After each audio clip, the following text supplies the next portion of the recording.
El hombre de negro, por Roca Fern. El hombre de negro miró el cartel y no pudo reprimir una sonrisa cargada de ironía. ¿Qué tan preparado estás para la inminente llegada del fin de los tiempos?, decía la pancarta. A su lado, unos jóvenes intentaban, sin mucho éxito, repartir folletos. Le ofrecieron uno y hasta había estado a punto de tomarlo, pero al final cambió de idea. Sin embargo, la pregunta lo persiguió durante el resto del día. Probablemente lo mejor será que empiece por el principio. Lo mejor sería hacerte saber que el hombre de negro no era en absoluto un hombre, salvo que quieras considerar como hombre a un ser que ya estaba cansado de caminar cuando nuestros ancestros aún no sabían hacerlo, que había cazado dinosaurios cuando estos aún eran una novedad en el planeta, que estuvo allí cuando un grupo de células decidieron que lo mejor que podían hacer era trabajar juntas por el bien común. Claro que el hombre de negro no siempre había tenido aquel rostro anguloso, de mirada lupina y ensortijados cabellos azabache. Había sido un tigre. Antes de eso, un marsupial, aún no descubierto por la ciencia, un insecto, un terrible lagarto con dientes de pesadilla, un árbol, un helecho, un charco de musgo y antes una pequeña célula. Siempre de color negro, siempre vivo, nunca muerto. Y él sabía el porqué de su mermante naturaleza. Él conocía la razón de su existir. Lo había tenido claro apenas se probó aquella porción de cerebro que tan novedosa le había parecido, la que le hacía pensar. Tuvo que pasar milenios recorriendo el planeta en aquel frágil cuerpo bípedo, hasta encontrar una cultura que le puso nombre a aquello que él sabía que era un avatar, la presentación física de la vida en aquel mundo. Y así, sabiendo esto, no tardó en preguntarse por qué no moría, y aún peor, ¿qué pasaría si él moría? Transcurrió todo el siglo de oro de Pericles y un tanto más también hasta que logró hallar una respuesta que lo conformaba. Mucha gente creía que tras la muerte uno estaba en el territorio de los dioses, recursos literarios y culturales inventados por los poderosos para controlar a los crédulos. Él sabía que no era así, al menos no para él. Cuando le llegara el momento, le seguiría la nada. Una nada absoluta. Y aquella nada, aquel mantón negro hecho de existencia, lo cubriría todo. Hombres, tigres, marsupiales, insectos, lagartos, árboles, helechos, musgos y células. Y aquellas cosas que no había llegado a ser también. La muerte de todo aquello que existía. Así, asustado ante aquella idea, se decidió a vivir. Estudió, viajó, se emborrachó, se peleó, hizo todo aquello que había que hacer para decir que había vivido, excepto amar. Había visto en innumerables ocasiones lo que podía llegar a ser el amor en una persona, y le temía tanto como a la muerte misma, o incluso aún más, porque de la muerte no se volvía, pero el amor, cuando no era correspondido, podía dejarlo muerto en vida. Y era aquella dicotomía de conceptos coexistiendo lo que le aterraba. Y entonces la conoció.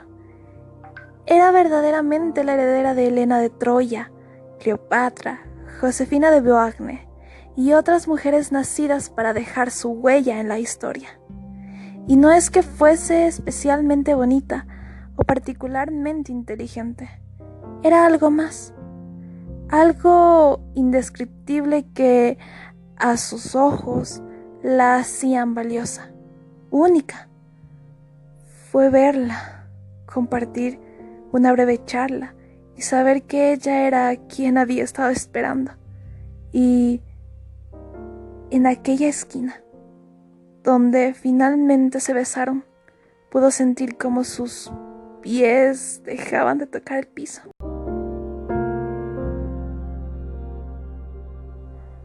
No como si ellos dos se elevaran, sino más bien como si el mundo cayera a un abismo, quedando tan solo él y su amante entrelazados en el vacío del espacio. Y ese beso fue el primero de una larga y deliciosa lista, una lista que parecía tan infinita como la vida del hombre de negro. Claro que aquello era una ilusión, como el tiempo, porque, como dice la canción, todo tiene un final, todo termina, y los finales no siempre son felices. Llevaban casi 10 años juntos. La devoción con la que el hombre de negro miraba a su compañera de vida era digna de un poema del siglo XIX. Si antes había vivido para conservar la existencia de todas las cosas, ahora lo hacía por y para ella.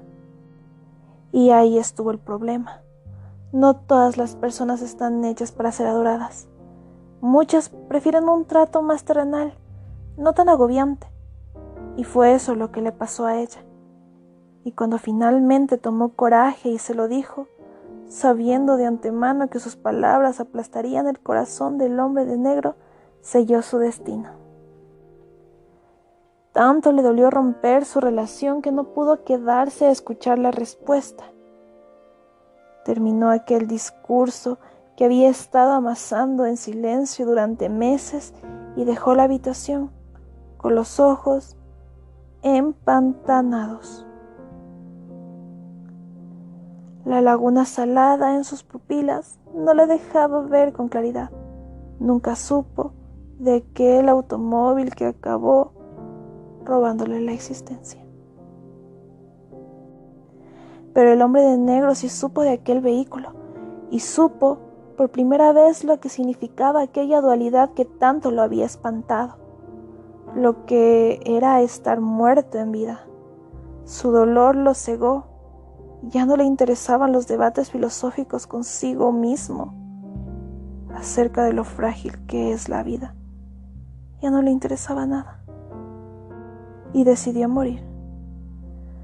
Recorrió las calles por última vez, un vistazo final antes de partir, y en su caminata pasó por un parque y vio jóvenes sonriendo, la estúpida mueca de los enamorados, niños sumergidos en la protectora armonía de la inocencia, ancianos disfrutando de sus últimos días entre aquellos a quienes amaban, adultos planificando los sueños con los que vivirían su futuro.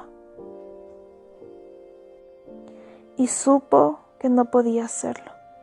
Ellos no merecían perderse aquello que estaba por venir, lo que vendrá. Y él no era quien para quitarle a esa gente su potencial. Seguro habría dolor, traición, sufrimiento y odio acechando entre las posibilidades que le esperaba.